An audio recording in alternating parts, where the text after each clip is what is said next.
Welcome to In the Know. Mason and I are finally back in your ears and on your cell phones and wherever you listen to us.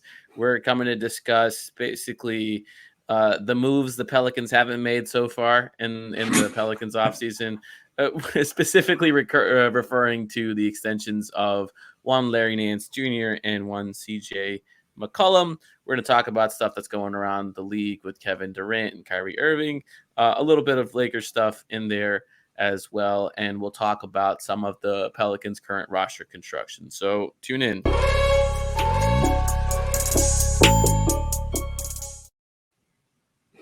That will never get old. Never, ever get old. We haven't used it too much, but it's really cool. And now, yeah, it's gonna have to continue in perpetuity. That's great. We need Justin to give us more buttons for things that just like give us sounds. So like around the horn type stuff. Yeah, exactly. I want to be able to just click on things and things appear on the screen and sounds happen. But yeah, what's up, Mason? Man, we haven't chatted in a minute. August is usually deep in the doldrums of the NBA. A lot of NBA people take this time to go on vacations and get married and do all the things they can't possibly do while the season's going on or while free agency's going on and all that. So what have you done? Moved into a house. That seems significant. Okay. So I have I'm in my actual office, and now it feels like I'm not. I'm kind of separating out my work life from my the rest of my life. And so I don't know. It's good to have this space. Good to finally be moved in, and just relishing peak suburbia at this point. But not quite as exciting as you though. I think you should tell folks about what you've been up to. Oh God. Yeah, so I played in the World Club Championships for Ultimate Frisbee. It was in Cincinnati, Ohio. What this means is it was actually in a place called Lebanon, Ohio, which they pronounce Lebanon, and beautiful, quaint little town. Not much to do there except for play frisbee, and yeah, it was a cool experience because there were like 4,000 players from all over the world just there, and it's like 4,000 of the best players from all over the world. So it was a lot of fun playing opponents and styles I'll never get to play against in the U.S. here. And so we played 9 or 10 games, and each of those games were from an opponent from a different country.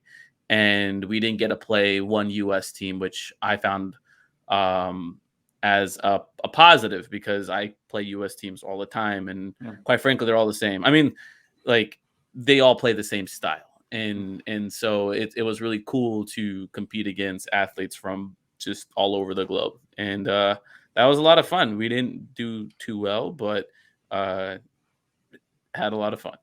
I mean, you're competing against the best of the best, so yeah. It was actually a team that had to get put together pretty quickly, and it was a team that was supposed to come from India, and the original members of the team weren't able to come because their visas were denied, courtesy of the U.S. government. Shout out, government.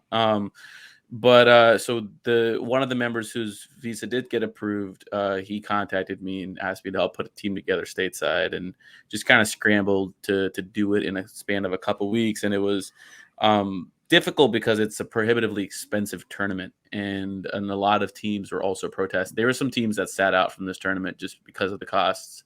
So there was just a lot of problematic things with hosting it in the U.S. This time around, and it's not often that it gets hosted in the U.S. and it kind of travels across the world, but it definitely impacted teams that were less privileged or teams whose countries don't have great relationship with the country, and so yeah, it also impacted us, and we put together a team, and I met some really cool people who I probably never would have met otherwise, and had a great time playing with them.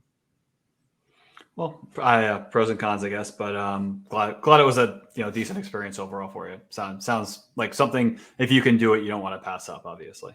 No, and I'd absolutely do it again. Yeah, and even just like there's like a moment of that tournament after so everyone like gets 5 like pool play games, and then you get bracket play depending on your seeding, or consolation bracket play if you don't make like the main bracket. And you kind of play. It starts like on a Sunday, and then you play until like the next Friday. So you're playing frisbee every single day for a week basically, and then the finals are on the following Saturday, which is by the time you're approaching Friday, if you're a team like us, you're shifting more into spectator mode, because your games per day are decreasing, and you get a lot more time on your hands to watch the best of the best at that point, who are doing the opposite. Instead of going to spectator mode, they're going into win or go home mode. And it's fun to watch literally the best players from the world like just go at it against each other. So that was a lot of fun. Nice. Well, fortunately, you haven't missed much in the NBA world, except some kind of like weird rumors that are in just speculation. I think people trying to manufacture news at this point, which is typical August. So good timing for you to do that, I think. Fletcher texted me while I was doing this, and I was like, dude, I'm on Do Not Disturb for a week. I'm not gonna check my phone, and like I barely checked my phone while I was there. Which what summer league player was it about? Oh my God, what was it about? I don't even remember, man. I think it was probably about Durant, but I don't know. Okay, not quite a summer league player, but fair. Anyways, Durant's still out there. He is. Kevin Durant, if you have not been following the news, has met with ownership of the Brooklyn Nets and expressed his desire to either be traded or to have Sean Marks, the general manager, fired, and Steve Nash, the head coach, fired. So who he wanted, right? Right. Who he got Kenny Atkinson fired to replace. And I remember it was this, to be fair, this wasn't Durant, this was Kyrie, but Kyrie was like, I'm the head coach and Durant's the head coach and Steve is the head coach and we're all collaborative head coaches. And I'm paraphrasing and exaggerating, but that was the spirit of what he said. And so it's kind of funny to see this outcome now, where it's like, well, I don't want these people, and really and truly, I think KD, like that's not like a real like ultimatum. That's just him like, I'm going to make this ugly, in my opinion. Where I don't think he truly believes that is a viable request on his part. I think that's his way of like, how can I make this situation untenable and reiterate the idea that I don't want to be here, and perhaps go to a team that that I can go to, and this may be, like, yes, okay, offers are bad, but maybe this makes it so that out of the bad offers, Phoenix, where I want to go to, can offer something competitive, to where the Nets just say, good riddance, let's just go get this guy, or do you get rid of this guy. Do you think offers are going to get worse because of this, where like kind of this supply demand kind of intertwining there, where you because he's doing this, it seems like, well, this is so bad for you that we don't need to offer as much to get it, and you're still going to want to get rid of him. So I think there's two things going on here. One, I think the Nets, apparently Windhorst were like, the Nets see this as a win because they can like decide not to trade him, and which is like, all right, he's just probably going to sit out, which I think is now more likely. I think it is now a more likely outcome than I thought a month ago. A month ago, I'd have been like, no way, dude. It's like he's 30 whatever years old, 33, 34. And he'd be like, yeah, no, I can't waste a year of my life. Or I think now he's in fuck you mode. And they're trying. I guess that the bet on his part would be, if I sit out, there's no way they're gonna just let me sit all season. They're gonna move me ASAP. So that, I guess that would be the play. Isn't saying like, with the expectation of sitting out all season. It's probably like if I do start sitting out, it's gonna be a game of chicken, and they're gonna blink first, right? That's unlike Ben Simmons, like he's already got that paycheck. He also gets paid up front a little bit.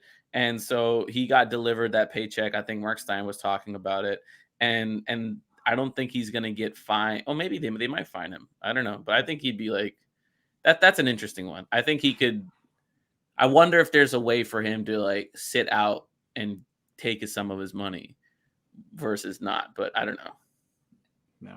Maybe it is the same thing as Ben Simmons, and he loses the money. But either way, the other aspect of it is, teams will now go to Brooklyn and be like, well, why would I offer you everything that we have when he can just turn around in a year and do this to us. And he can be like, I want the coaches fired. I want the GM fired. Or I'm going to leave. So whether or not it's a credible threat on Durant's part, it has to be treated as such if you're a team trying to acquire him.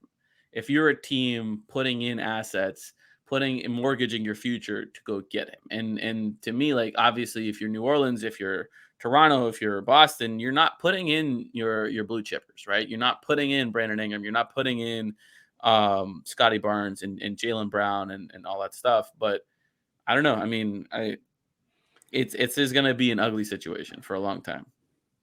Yeah, I mean, I wonder how much that holds weight now versus at some point.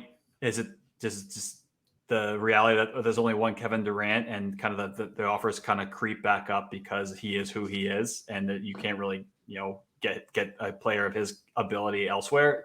I'm curious to see, like, over the next few weeks what I guess we'll never really know how offers might change over the time. We'll just know what offer gets accepted, but or if one does get accepted. But I'm curious to see how long that depressed market might last for. Yeah, I mean, I still think like the worst offers still are probably like somewhere in the realm of like 3 to 4 picks and 3 to 4 swaps. So like I don't think I think there's a floor to how bad the offers are going to get. And at some point you're going to have to match salary. And if you look at the teams sort of involved in it, like when you're trying to match salary, you're probably outside of New Orleans, you're including decent players, right? I mean, even with New Orleans, if you were trying to get it done with just all of the role players, you would have to include Jonas in there. And so like at some point you're still getting decent players, whether or not it fits your timeline or objectives, whatever, that's a separate discussion. But just to reach Kevin Durant's salary, it requires there to be a floor on the offer in terms of like the players involved and the picks involved. So I don't think they'll be bad. Yeah, we'll see. So where are you at? Would you still, hey, I would offer anything that's non-Brandon Zion? Yeah, I would. I mean, that team is just so good that the Pelicans. So assuming Jonas is going out, like that team with Brandon, with Zion, with KD. I mean, they're almost. I mean, they're favorites, right? What team would be better than them? They would have to be the favorites. Yeah. You would have to scrounge together a bench of minimums, and so like if anyone gets hurt, you're kind of screwed. But like who's your starting center at that point? Dwight Howard, Kevin Durant. Honestly, I mean, Zion, KD front court, BI at the Boogie Cousins. Man, don't care. Like that team is just too good, I think. But yeah, I mean, there's no trade you can make for Kevin Durant that doesn't have an element of risk to it. Like that, it is what it is. But right, and on the flip side, there's like anything you do that doesn't involve Kevin Durant also has elements of risk to it. So it's just like you have to decide which risk you're more comfortable with. Yeah. Yeah. If the ultimate goal is to win a title, there's risk in every possible scenario because there's no scenario that's going to make you more than 50% likely to win the NBA title. Right. So you've got to make calculated decisions. Well, Daryl Morey's whole thing is if you can in any given season increase your chance to a 5% chance of winning a title, not by 5%, but just to a 5% chance, you should do everything it takes to do that. And there's people that agree with that philosophy and don't. And Morey clearly hasn't won anything yet, but no. I don't think it's been because he's taken too big of swings. Right. But yeah, okay. Moving on from KD. It's same conversation from a month ago, except he's just made more shit uglier. We were talking about the depth on the Pelicans, and so I wanted to talk to you. People talk about this. This is a very, very deep team, and I think in a ways it is, but I think a couple areas where it's pretty shallow and can be exposed pretty quickly is the big man depth, specifically the center depth and the guard depth. So if Jonas goes down, I don't think you have a credible replacement for him for a long stretch. Now, can you unlock a lineup, a small ball lineup that features Nance at the 5 or Trey or Herb or Zion or whatever, some combination of your wings at the 5, that has to play 20 minutes a game, and you kind of like make your other 20, 25, 28 minutes up at the center spot with Billy Hernan Gomez and Jackson Hayes, who's currently on the roster, or whatever ends up going on there, maybe. But like, do you think you can survive the regular season doing that? Depends on your definition of survive, but yeah, it's definitely a need. Yeah, I thought we were trading for Mason Plumlee and Landry Shamit and having them on the podcast with us. Yeah. I mean, that addresses both the guard and the big man stuff. Plumlee would be a good replacement for Jonas on the bench. He's a good passer. He's not a good defender or anything, but someone to just eat up minutes, I think that would be fine. But I guess we'll see. I don't think any of this stuff is going to get resolved anytime soon. I think, if anything, at this point, you just wait until the deadline and see what your needs are, because it definitely seems that like that's where things are headed at the moment. But let's talk about the guards for a second. You have CJ McCollum, Jose Alvarado, Devontae Graham as your healthy guards. Dyson Daniels also is a guard. So maybe he gets an increased workload, or maybe he sees more play time than we're used to from a rookie scene. And then you have Kyra Lewis, who's injured on the bench. His return date unclear. So I think, like, if CJ goes down, can you survive? And I think yes. I think if Zion is healthy and Brandon Ingram is healthy, you can make those lineups work. It's your team it's your guard depth from last year. It is your guard depth from last year. It's just kind of wild to think about. Yeah, which that team was like, as soon as Herb became Herb, that team was fine. And you obviously you don't have Josh Hart in this scenario, but you do have Zion, and you have other players who are a year older and a year more experienced. So and Jose wasn't playing much in the first half of last year too. So I'm not super. I think I'm in your camp. Which before, if you remember, we had this conversation about what's the biggest need for this team a couple months ago, and I said guard depth, and you said the big man depth, and I've switched, and I agree with you. Like, this is because it really is. It just gets back to what the Pelicans guard depth was last season, which was not terrible. And so if you're talking about losing a player of CJ's caliber and you're going to non-terrible, like, okay, better than what's going on with the big man depth, which I think, like you said, it's much more challenging to piece that together. Yeah, over a long period. You can get creation from Brandon and Zion enough to where your wing depth can take over from there, right? So, like, maybe Dyson is fantastic, and you just, like, you don't really miss a beat, and your offense, it's like, okay, the CJ shots just get distributed around to Jonas. Probably he's the one that's going to lose his shots the most, in my opinion. And your offense probably, like, stays afloat because you have Zion on the floor, and that's a great offense at any moment that he's playing. And so, yeah, I think you can put in Jose, you can put in Devontae, you can put in whoever, and then you're giving more minutes to Trey, you're giving more minutes to Herb, and Larry is probably getting more minutes, so you can probably absorb the loss of CJ there. But then I think when you lose two guards, that's when it gets a little bit trickier, because then you have a rookie as your bench guard. I love how you said when you lose two guards, as if like that's the Pelicans' luck and that's what's going to happen at some point. I mean, if it doesn't happen, then it will be one of the most successful seasons we've seen in a while. Yeah.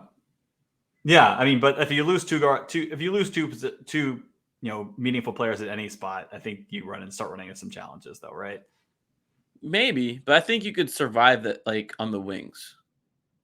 How Like crazy obviously is you lose. that?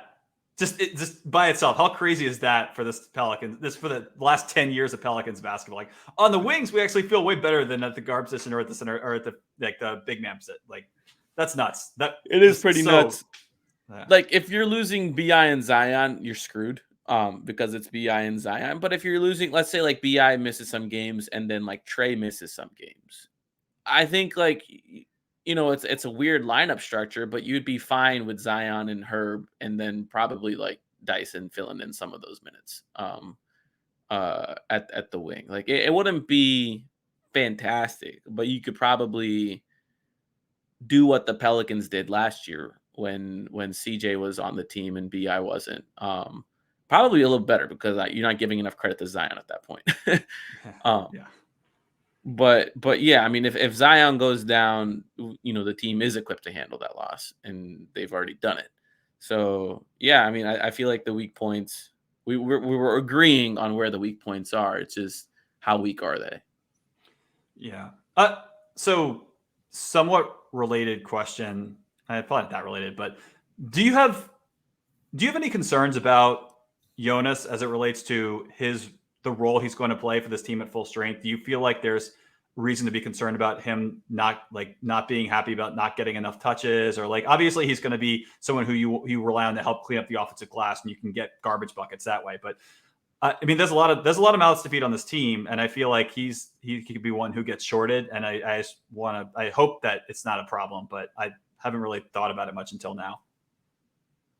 No, I think if you look at his last Memphis stint, he played like 26 minutes a game, which is where I would want him at for this team. And I think in those 26 minutes, you could stagger it enough to where he is being fed and he is on a team. I think when you put that much offensive firepower on a team, like his buckets are basically all going to be dunks or like just like offensive rebound putbacks. And so he may not get a lot of shots, but he may score like 12 points a game on like 8 shots and go like 6 from 8 every single time. Mm-hmm. And I mean, obviously it's not going to be that clean. He's going to get to the free throw line and that kind of stuff. But I think he is going to be satisfied if the team is successful and they're winning. I think if they're a bad team and he wasn't getting fed shots, he would have issues. I think as long as they're good, they're successful, they're winning games, and he has opportunities in certain matchups to cook, then I think he'll be okay. He signed the extension, so he's happy. Yeah. I mean, signed it before we traded for CJ. But I mean, yeah, to your point, if the team's getting better, you would hope that he can be happy. Even and your point is well taken about being staggering him more, putting him with more bench lineups where he needs to get buckets. So yeah, hopefully that works. Like I would structure the lineups basically. Obviously you want to pair Zion with strong players on some of the bench units, but basically you have to do a lineup. Maybe like the first sub is when Zion sits out, and you're doing a lineup that's all like last year's lineup, and that's like that 5. So it's like CJ, Herb, Bi, Jonas, and then you're putting one person in there, maybe Devontae, which I hope not, right? Like Trey. That's the one. That is the one to put in there. Willie Green, please don't make this mistake this year. Or Gary Temple. We'll see. It could be either one. Oh God. Can we sign Tomas Satoransky? We have a roster spot. We don't. But yeah, I mean, Trey would be the one to put in there. And then, you run that unit. I would 100% want Trey to be the first person off the bench. Like, 0 questions asked, right? But and then I think I would like sit Jonas, bring Nance in, Larry, and then you sit Herb and you bring Zion back in, and then maybe Jose is brought in for CJ and whoever is brought in for BI, and all of a sudden you have a more Zion centric unit with some shooters, and it's more spaced out with Nance at the 5, and yeah, Zion gets the rumble and tumble on the bench. Yeah. I mean, there are a lot of sensible combinations, but there are a few nonsensical ones. So I guess we'll see how things play We're gonna out. play the most nonsensical combination at the end of quarters, at the end of third quarter specifically, and the beginning of fourth, and you'd be like, "What is going on?" And next thing you know, Tony Snell is playing after he hasn't played in 2 months in an elimination game against the Clippers, and you're like, "Why? Why Tony Snell? Why? What?" And it's not even Tony Snell's fault. That turnaround, that third to fourth quarter, man. I just what I still can't really explain that roller coaster of emotions about like what the hell's going on here. And then I was like, wow, that was like one of the most perfectly coached fourth quarters I've ever seen. So hopefully we get more of the fourth and less of the third this season. It's perfectly coached when you put Trey Murphy in. That's all I gotta say. There's no criticisms if you put Trey Murphy in. But moving on to topics, unless you wanted to touch more on the roster depth. I feel weird talking about the roster depth right now because I still feel like things are incomplete and they're in the balance because of the KD stuff. Yep. But it is what it is. We can't talk about things that don't exist. I mean, when Tony Snell is unsigned to this point, that means that the offseason's not finished yet league-wide, right? Oh, duh. I mean, Tony Snell, got to put him on a roster. Yeah. Let's talk about some over-unders. DraftKings, shout out DraftKings, our sponsor, as you can see on the screen. You can use the promo code BOOT. They have the over-unders up for the regular season wins. And do you want me to just like tell you the Pelicans one and we talk about that, or do you want to just kind of like go through the Western Conference, go through some interesting ones? How do you want me to do this? Let's I don't know. I mean, let's talk about the West or maybe even like the division. You want to talk about like to see where the Pelicans stack up in the Southwest? Could they win the division? Yeah. Yes. So first in the Southwest, you can guess who that might be. I mean, Memphis, right? Yep. Memphis. They're at 48.5, which is less than they had, from last year, which 48.5. It's reasonable given how good they were, but Jaren Jackson Jr.'s missing so much time. They don't have the Anthony Melton. They don't have Kyle Anderson. They're adding more young players. Like that's a reasonable one. I wouldn't feel confident saying over or under in that one. I would not touch that. I'm with you. I think that seems relatively on point. Given the roster didn't get better. I mean, I think like last year you could make and plenty of Memphis fans did, and they were right that where Jonas is kind of like a superfluous asset, and they did what they did because they didn't think he was he was as necessary for their offense, and kind of forced some of their players to take on bigger roles, and it worked out for them. I don't really think you can make that case for the moves they made this year. I don't think they're so. I think the roster is not quite as good, but I think you've got Ja's going to get better. And so I think internal development keeps them about where they were last year if they were healthy. And then they get to the Jaren Jackson topic. And so, yeah, I mean, I would expect their win-loss record to take a step back this year, given everything. So I wouldn't touch that one. I think it seems fair. Okay. Yeah, I am with you. So number 2 is the Dallas Mavericks, and they have the same win total as the Grizzlies, 48.5. And I would go under on this one. What's the rationale? The rationale is their lack of creation on the roster now that Christian Wood is gone. Christian Wood stinks. JaVale McGee is a dinosaur, and Jonas and Zion will eat him for breakfast. Yeah, and they have no depth. I mean, they're counting on Tim Hardaway Jr. coming back.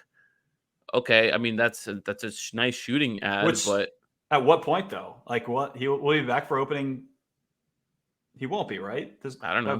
That'd be surprising if he's back. For maybe Spencer Dinwiddie rounds to greater form because he would have had more time under his belt away from the ACL surgery. I mean, I guess there's not really any key young players you can count on for like major leaps.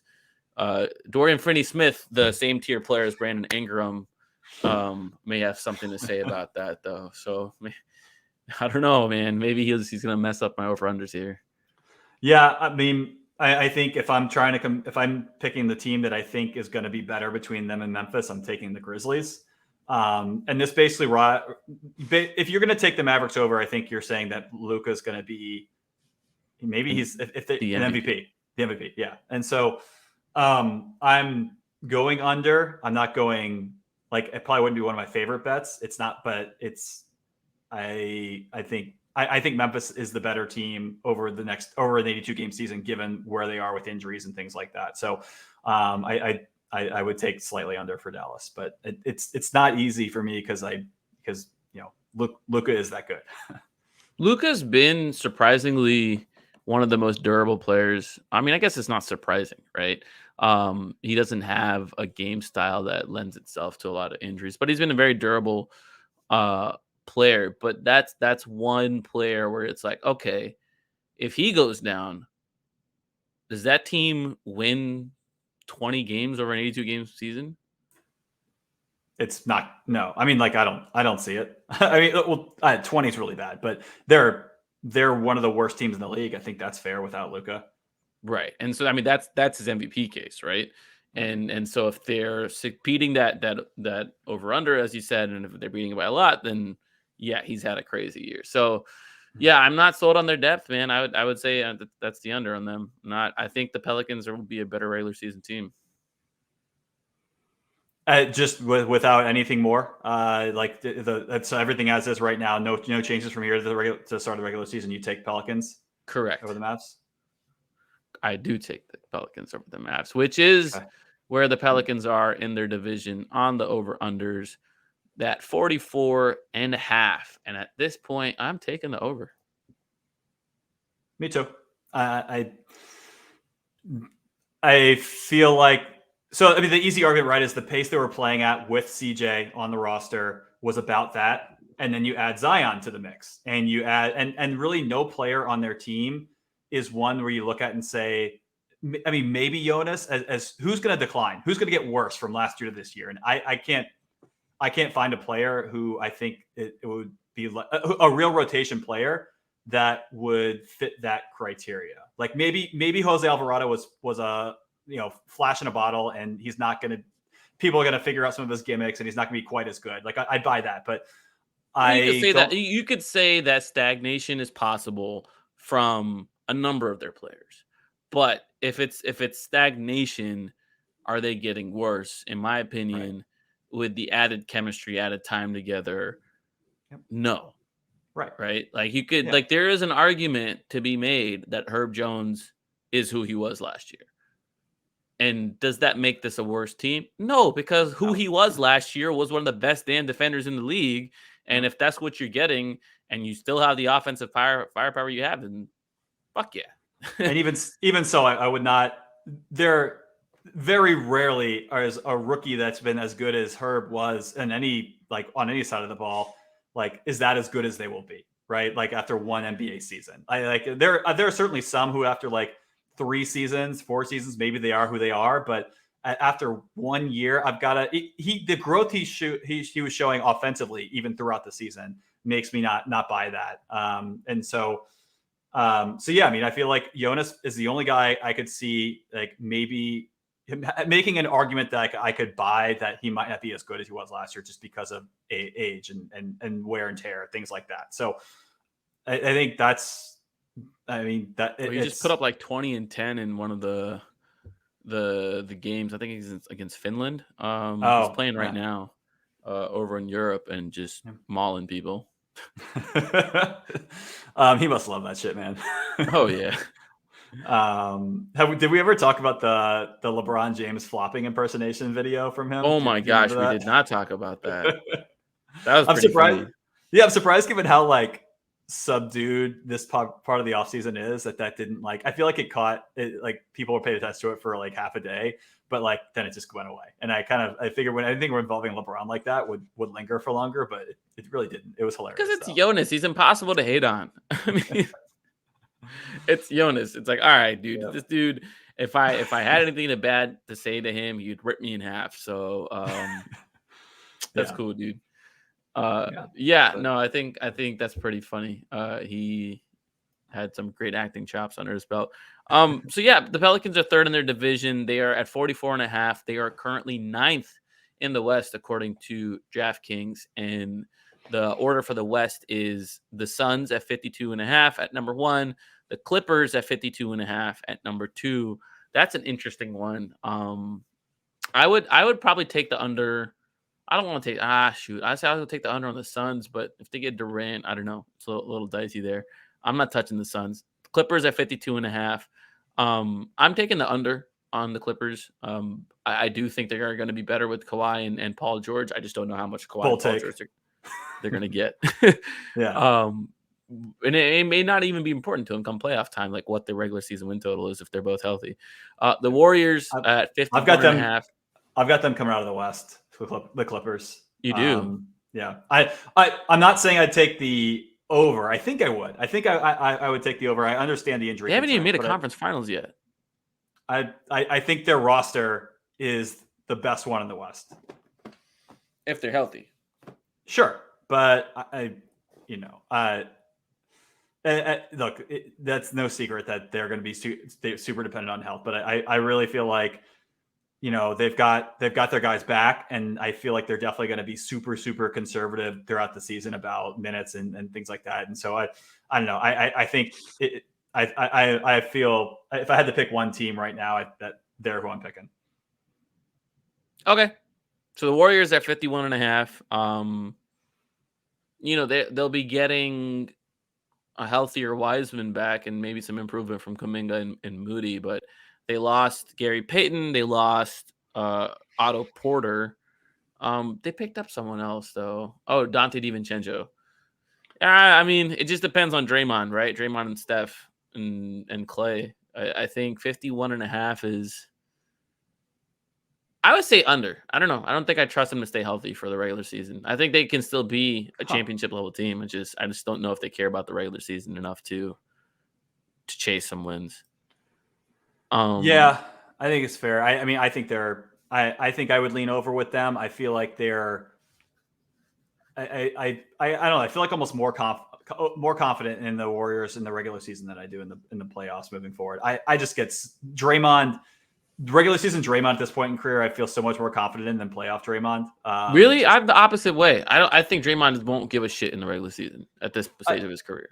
Yeah, I guess he frequently every year, like around March, is like, I have to lose 25 pounds in 4 weeks. I got to do it, and he does. He does every time. Yeah, I don't know. I feel like he had a stretch last year where it was like, is he just done? And obviously he kicked it into gear in the playoffs. It was still good, but like the level he was at was like not peak Draymond anymore. And so I don't know. I worry about him on offense for that team moving forward, but we'll see.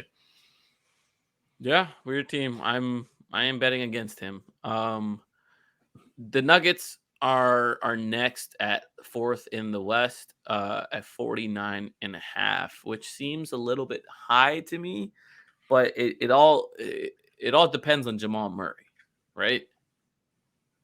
Mm-hmm. I mean, at this point, I think you're going under on every team that had the 50-ish win total over under, and so someone's got to win 50 games. And you probably a few teams. It's the Pelicans. And the Wolves. That's the one I'm taking over on. Oh, okay. We'll get there. Interesting. Yeah. So is Murray back opening night? Maybe.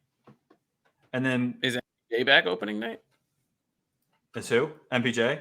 Yeah, I don't know. This is I guess I don't have. I got to look this up because I haven't checked into this. But that would obviously a lot of injury questions with them. Yeah, I mean, so let's see. The Nuggets won. Shit, you're right. They won 48 last year. With just Jokic, like that. I don't know. I'm kind of surprised. Okay, yeah, you're right. That's the over. Yep, take the over. They won 48. Yeah, I'm actually the Mavs won 52 last year. They won 52 games. Losing Brunson matters. Like that team got worse.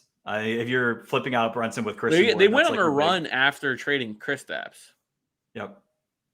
All right, cool. Anyways, yep, Nuggets over. You're right. You're right. Let's talk Minnesota. My fault, Nuggets fans. They probably have the. Would you say Jokic is the best player in the West Conference? Who is the best player in the Western Conference? Yeah, Jokic is. Okay. I'm like, yeah. I mean, who's second? Luka. Luka could maybe take the crown. I mean, but like, is it LeBron? Is it Curry? Is it? No, it's Jokic. It's okay. Yeah. I guess I have a harder time figuring out who the second best player is, I think, than because I mean, Jokic back-to-back MVP, and like I don't know. I find it's really hard to make the case that he's not the best right now. Yeah. All right. Yep. Nuggets over. They got the best player. After the Nuggets, it's the Grizzlies at 48.5 and the Mavericks at 48.5. A bunch of 48.5. Yeah. Yeah. Oh, yeah. A bunch of 48.5. So, I mean, the Heat, which is not an Western Conference team, and the Wolves at 48.5. And that is an over I am taking. I like the Wolves for the regular season. I think they're going to be annoying as hell. Yeah. I think they're going to out-rebound everybody. And they're going to score enough with Ant and Cat and D'Lo. Let's not forget D'Lo here, who, for all his warts, if you give him a rim protector like Gobert, is going to put up points and rack up a lot of assists. That's a team I really like. Yeah, I noticed you said regular season, and you made a point about that. Yes. I cannot pretend to predict what the playoffs will look like for them. I feel like I'm doing the nerd thing of like, oh, well, when it matters the most against the Clippers, they'll be only able to play one of their two $50 million big men.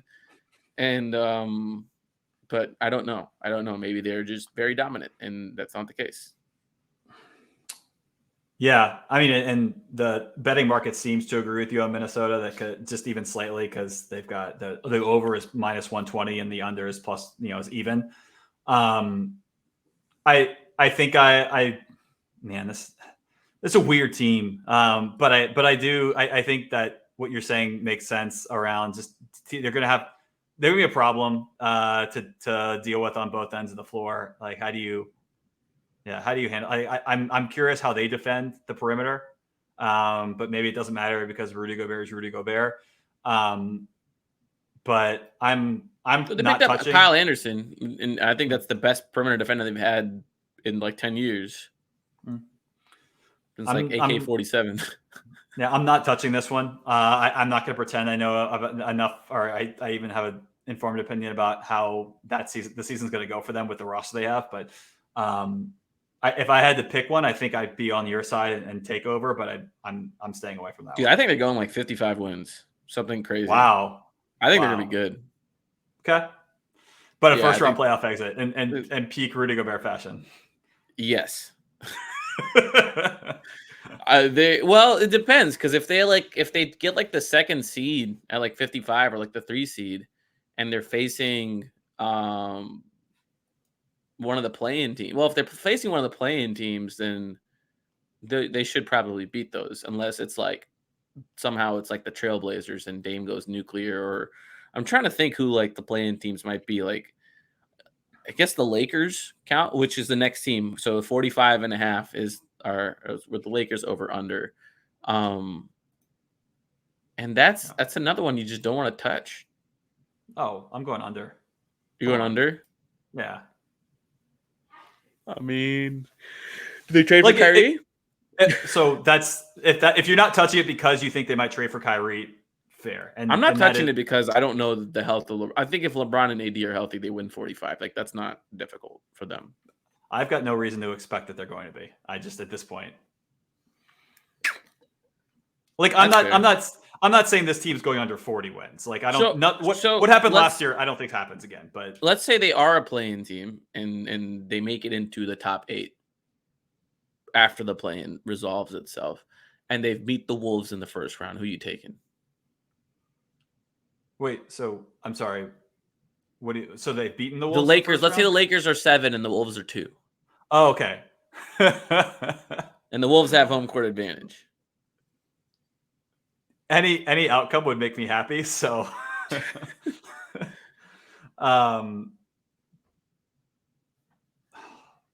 probably Minnesota, but like it's not easy. Right. It's not. It's not your typical 7-2 series, obviously. That's two dudes AD does not like playing against. Gobert and Cat. That's pretty funny. Yeah. You would have to play him at center. You cannot fucking play. Who is their center currently? Do they have one? I don't know.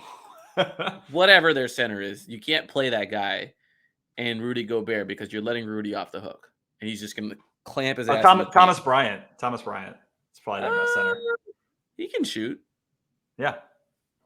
I mean, I like that pickup for them. I did. I mean, I liked it for two reasons. One, because I think he fits well, but also because it gives him another excuse to not play AD at the 5. So he's not even like a real 5. He's like, I'm pretty sure like, anyways, good for the Lakers. But yeah, I'm going under on them pretty comfortably. I don't think they're going to be, I think they're a play-in range team, but I think 45.5 are, given what we see from them historically health-wise and the age of their LeBron and all that, I too many things have to go right and change for them from where they are right now to go over that number to me. Is there a team? So we've listed 9 teams, 9th being the Pelicans at 44.5. Is of these 9 teams, where are you slotting the Pelicans? Okay, so I think my bold take is that I think they could be a better team than Phoenix next year if Phoenix doesn't trade for KD. Okay. I put Dallas on the list too. I do. I'm less convinced about that just because of how good Luka is. But I'm not saying I don't think it's a crazy take or anything like that. But like, I know so the Phoenix Suns over under we talked briefly about, and you kind of got to sit there and not touch it until KD sorts of stuff out. But if nothing else happens, I assume if KD goes somewhere else, the Suns over under comes down maybe a win or so. But I'm taking the under on Phoenix. I think even if it's like 51.5 or 50.5. I don't know. I think at some point Father Time hits CP3, and I don't know. Jake Crowder is going to be useless at some point. So. I don't know. You might want off the team. There's some drama going on there. I don't know. Yeah.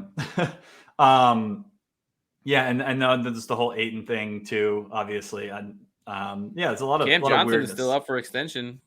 Yep. Which they will not touch until the KD thing is resolved. Yeah. Which they probably, knowing them, they probably just not going to extend him. Yeah, let the market sort it out. Yeah. Why would you guarantee so much money when you're Robert Sarver and you could save pennies? Yeah, that's another reason to short the Suns. Yeah, but yeah, so you would have them better than the Suns, and is that the only one? So you'd have them no. I was saying that's probably my boldest take. Like I'm taking the Clippers over New Orleans. I'm taking the Warriors over them. I think I'm taking Memphis. Nope. I don't know for sure, though. Nope. I'm not taking Memphis. Okay. I'm taking the Pelicans over Memphis. I'm taking them over the Suns and the Mavs. And I was tempted to take them over the Nuggets until I saw that they won 48 last year. And I was like, but I might just say it. Fuck it. They're going to be better than Nuggets, too. 3 seed. That's where I have them as. Okay. I am less convinced, and I want to be in that camp. I really do.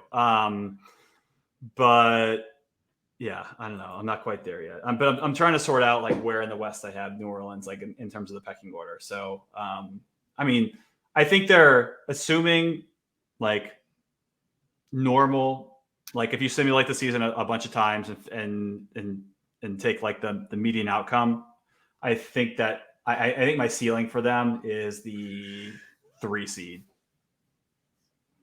That's what I just said. Yeah, that's my 4 too. That's my.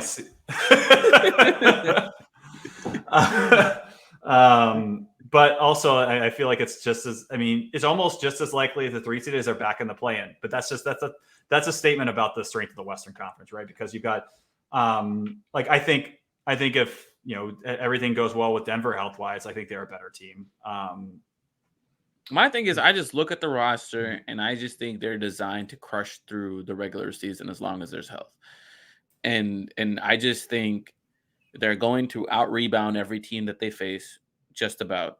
They're going to crush them on the offensive glass. They're going to destroy them in points in the paint.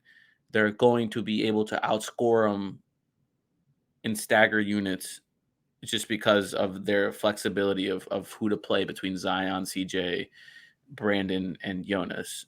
And so I think you look at all of the weaknesses this team has historically had, which are mostly been offense. I mean, the defense has been whatever. I think the defense is going to continue to be whatever, even though Zion is not a very good defender.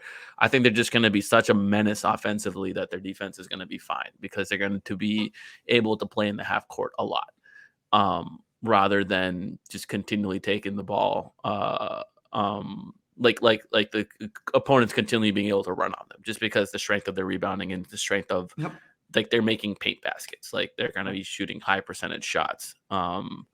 So yeah, I just think anatomically this team is designed to crush bad teams and hang in with good teams and outscore them. They have closers. Yeah. I mean, look, I think that's true. I think we just have to you have to have a Zion waiting, right? With no pun intended, but just because you don't know what his health situation is going to be like. I mean, you have my assumption is I'm bullish on Zion because how much he has at stake financially this season to be that guy. And so I think that he's going to take things really seriously. We haven't talked about his contract structure. We haven't? No, not with the BMI clause. The body fat percentage plus weight has to be under 295 or 285. 295. Yeah, I mean, I don't know. I just kind of I don't really know what we can say about it until we understand what the actual what's the so what of that. Are. Yeah, I don't know. I mean, I think is it optics more than anything else? Probably, right? I mean, I think it's not nothing. If he has reason to stay at 285 with 10% body fat percentage, that's a really good spot for him to be in. Yeah, I just don't know how much. You know what you're getting from him at that point. Yeah. He played the season where he scored 27 points a game. He spent most of that around 300.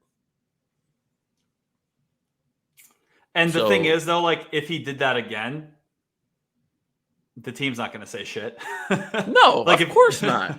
Of course not. If he's an all-star and he's putting up that kind and he's played every single game, he could. My thing with Zion has always been if he's on the court and he's continued to stay on the court and has had that production. I don't give a shit what he looks like. I don't give a shit how he's working out and what he's doing. Obviously, it's nice to hear oh yeah, he's super committed and blah blah blah blah blah. I only care about the results. Yeah.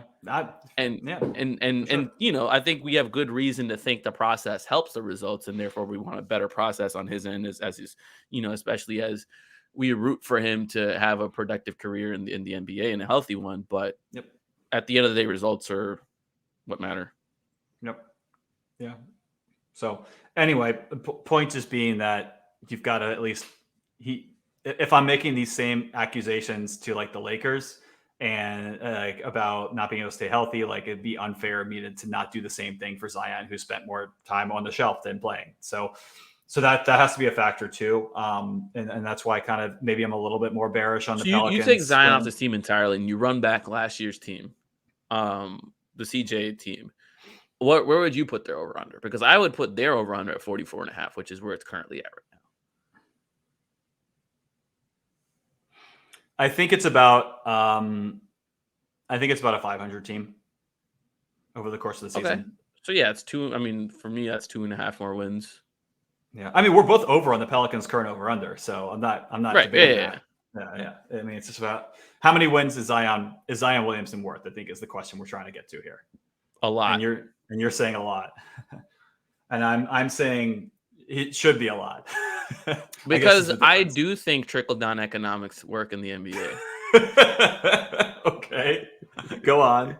I mean, I think when you have players that are that caliber and they're eating up a certain percent of your possessions, that means that certain percent of those possessions are not going to everybody else who are worse than that player. And so it also allows players who are worse than that player to face easier matchups. Like, why are Chris Paul teams so good in the clutch historically? Well, because no one else is touching the ball other than one of the best caretakers and floor generals of all time. Like, the floor for that is ridiculously higher because the bad people aren't touching the ball. Likewise, in this, over let's say 100 possession game, you give Zion 30 possessions, let's say his usage rate is about 30 or whatnot, then those 30 possessions are not spread amongst everybody else. And because if he's not on the team, some percentage of those possessions are going to go to Jackson Hayes. They're going to go to Garrett Temple. They're going to go to Tomas Satoransky. And every bit of those possessions, like you look at like the margins for some of these games, like more often than not, it's like 2 or 3 points, right? And 2 or 3 possessions can change the outcome of a game. And if I don't have to give 2 or 3 of those possessions to some of the worst players on the roster, and I could give them to Zion instead, hell yeah. I mean, it's the same with any player. Yeah, so that's what I was going to get to. Is it's the same with any reinserting any good player into a lineup, and I think it's more about, I think when we get down to it, it's the delta between Zion and the players who Zion is replacing and taking possessions from.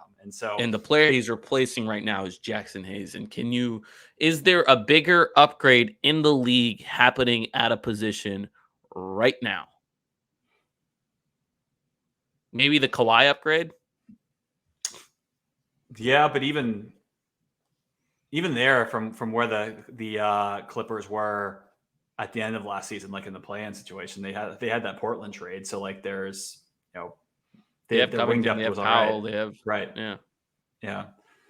It's a good question. I'm thinking hard about it. It's like, I don't think like you can't really say that about Jamal Murray in Denver. You can't. Yeah. I mean, let's be real. In other words, no other team is adding a player who, when at his peak, was arguably a top 10 player in the league. Like that stretch from January to April or February to April, whatever that was a top 10 player in the league. What we saw from Zion at that point. No other team is adding that after getting 0 games. Well, I mean, like I said, the Clippers are. They're getting Kawhi. That's a top 10 player in the league. Yeah. But no other team is adding that. Yeah. I mean, Rudy is maybe the closest thing. Rudy Gay? No. Who's fucking with you? I was like, are we not counting trades? Because I was like, wait. Yeah, I mean, so here? The Jared Vanderbilt to Rudy Gobert, that's a big one. Yeah. That's a big one. But I would argue that Vanderbilt and Jackson are similar caliber players, whereas Zion's in a different stratosphere than Rudy. Jazz fans about to come for you on that one, but I agree. Jazz fans don't even have Rudy Gobert on their team anymore. They don't care, man. Still. They're just wallowing in their self-pity and Danny Ainge fake trades. Yeah, I'm running out of comps because I mean, it's up there. It's probably at the top, close to it. So yes, I believe the Pelicans are a 3 seed when healthy. I love it. I'm not there yet, but I love it.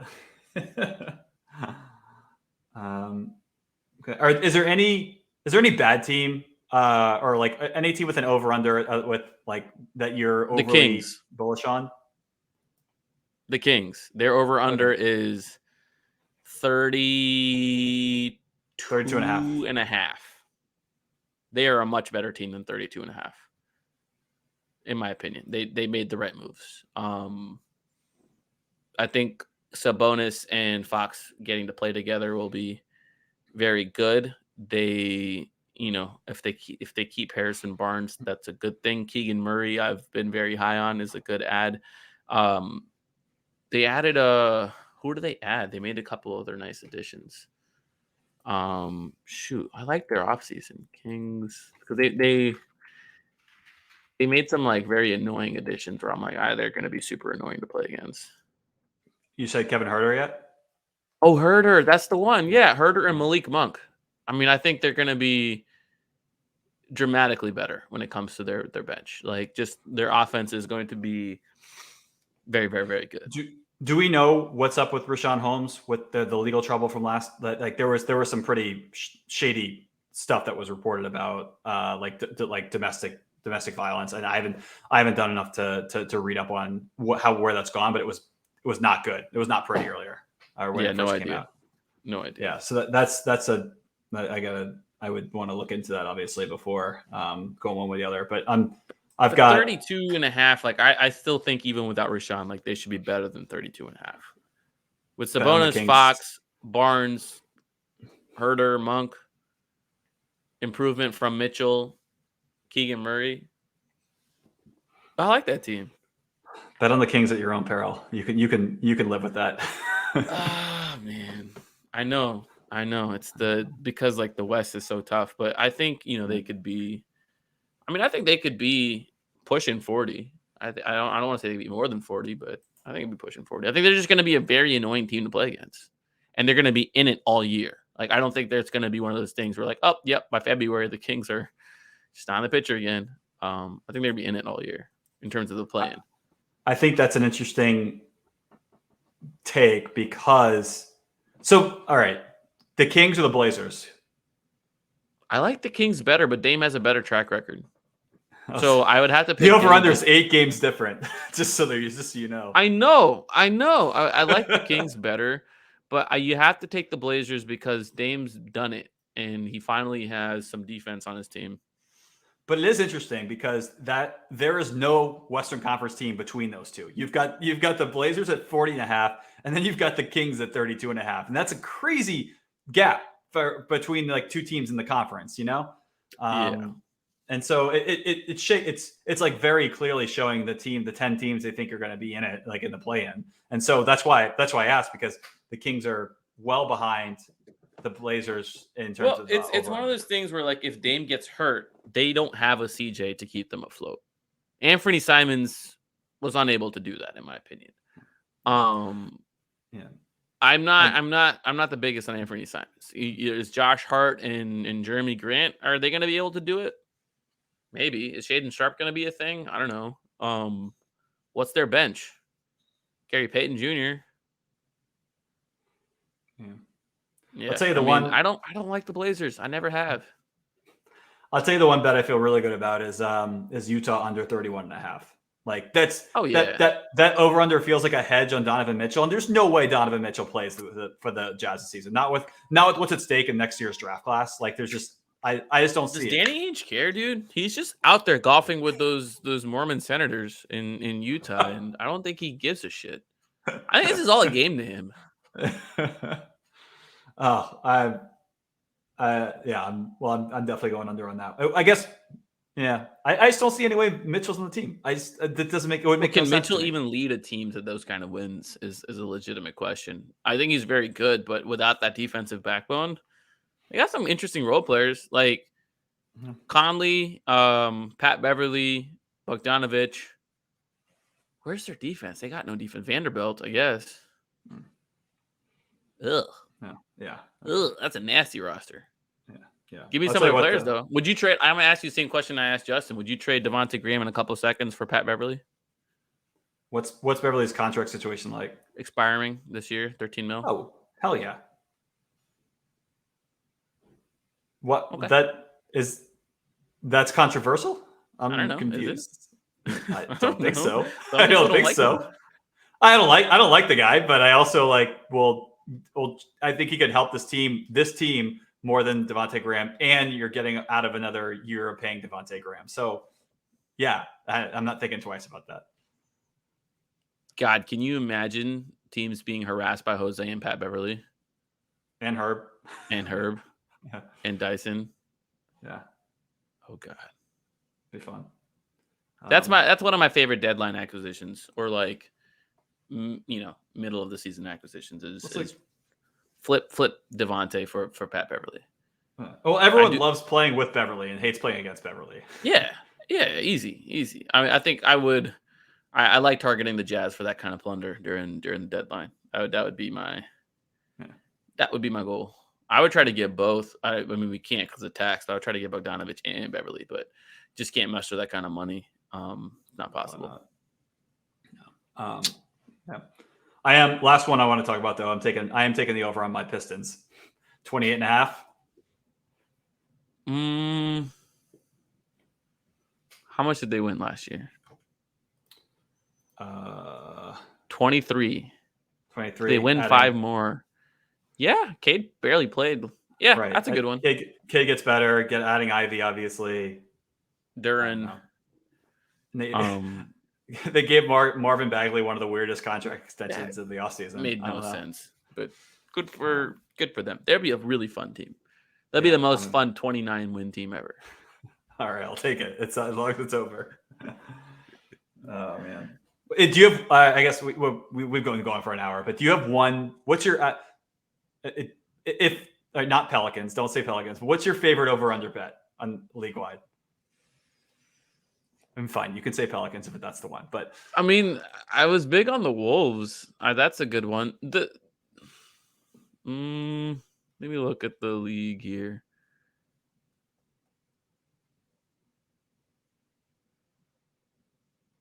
I'm just gonna stick with the Wolves. I don't like any of the other. Cleveland at 42. I kind of like them at the over. What's gonna go happen with Sexton? Take the qualifying offer. Yeah. That's what I would do at this point, right? Yeah. I mean, but he's coming off an injury, so it's. I don't know. I don't know what's on the table. Like, is there a 1 year, $20 million deal on the table for him? I mean, I agree with you about like just taking a short deal. Like, there's so much money coming from the new TV deal that like, just do it. Bet on yourself, and yeah. The Cavs and the Wolves would be my 2 favorite overs. I guess on the flip side, like what would be your 2 favorite unders? Utah's definitely one. Like I look at any of those teams in the 30 win range and think, or the high, like, right around 30 wins, and just think to myself, everyone's really excited about, it seems like everyone's excited about getting in the sweepstakes for the top of next year's draft class. And so like, I can't help like scrutinizing those a little bit, but so Utah's definitely one, and Lakers can't be a favorite. They're I mean, 45.5 is just like, it feels a little bit market driven because like no one is picking I don't think anyone is expecting like the Pelicans to be worse than the Lakers next year after what we just saw over the past season. Like no one realistic is doing that. Ask Laker fans, bro. Who do you think they think that swap's not happening? Yeah. It would be hilarious if like the Pelicans like end up with like the 23rd pick and the Lakers end up with the 22nd pick, and then that's the one that swaps, and it's like, well, it still counts because it's still a swap, baby. Yeah, 1 pick better. Oh man. Like, so I mean, I still go back to Phoenix, but the KD situation muddies the waters there a little bit. But like if KD doesn't go to Phoenix and like that over under comes down, let's say 1 win, I'm still I think that's an under I like a good bit. Which again probably is not a popular take, but my unpopular one is the Heat. Which one? Which direction? The under. Oh, They're at 48.5. And I'd bet the under because I believe in the Kyle Lowry decline. So that's going from the 1 seed, which they were at 53. But yeah, I bet on the Kyle Lowry decline. I bet on they don't have a good replacement for PJ Tucker. I don't like their depth. I think they're older. I think their knees are getting worse. I take the under on the Heat. That's the unpopular one I'm doing. I think that's. I mean, yeah, they have the more age concerns than I think a lot of teams in the league. So I don't hate that. Yeah. I don't know. I'm looking. It's wild. It's crazy to see the Spurs as the lowest over under in the entire league. 22.5.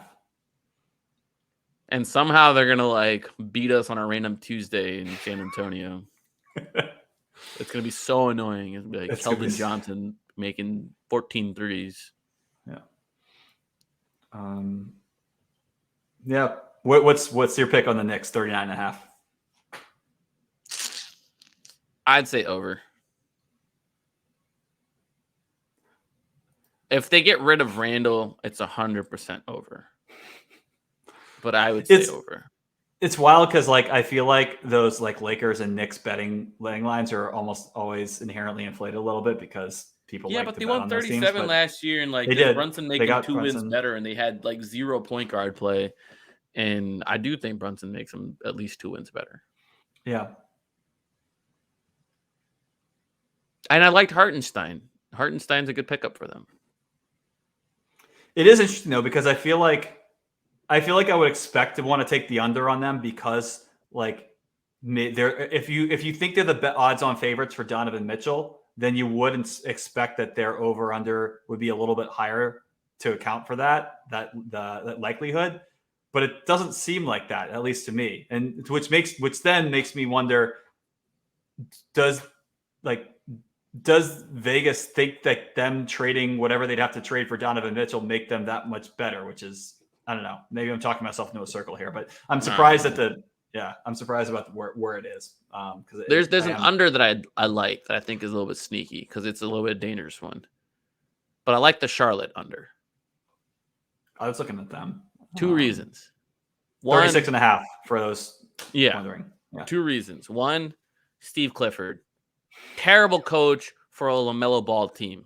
You want one of the most creative personalities and players in the league to be stifled by a Stan Van Gundy disciple. Like this guy will not let you run. He plays a very methodical style of basketball. You want to grab all the rebounds and turn over the ball very few amounts of times, control the pace, blah, blah, blah, blah, blah. It's so boring. It's exactly what Stan Van Gundy does. Yeah, aren't they like? Didn't they bring back Kemba? Did that officially happen? I don't know. I don't know. If they bring back Kemba, I wouldn't be surprised if he benches LaMelo and plays Kemba. Regardless, that's a terrible fit. I can see a clash happening. And then the other thing is they didn't improve their center position. Right? They did not improve their center position. They still have Plumlee and no, yeah. Because they had Duran for a hot second, and then that didn't happen, right? That was a clusterfuck of a trade. Yeah. Like 7 people had 5 picks during that trade. Anyways, and then the Miles Bridges stuff, and I think he should not be allowed to play. And yeah, if he's not playing, they're not going to be as good as they were last year. Yeah, I think that's a good one. I feel like it's the whole. They have a lot of young guys, and you would think that there's going to be internal improvement. And Steve Clifford is the coach for young guys. That's bad hiring. Bad hiring, MJ. Bad hiring. Bad. But yeah, well, I think I agree with you on the Charlotte pick. But anyway, I think that's it. I don't want to talk any more about over-unders. Okay. Thanks for listening, folks. Hopefully this hour and 15 minutes is enough to tide you over for the next podcast we do. Appreciate it. Shout out DraftKings and shout out Royal Honda. Yeah, that's all I got.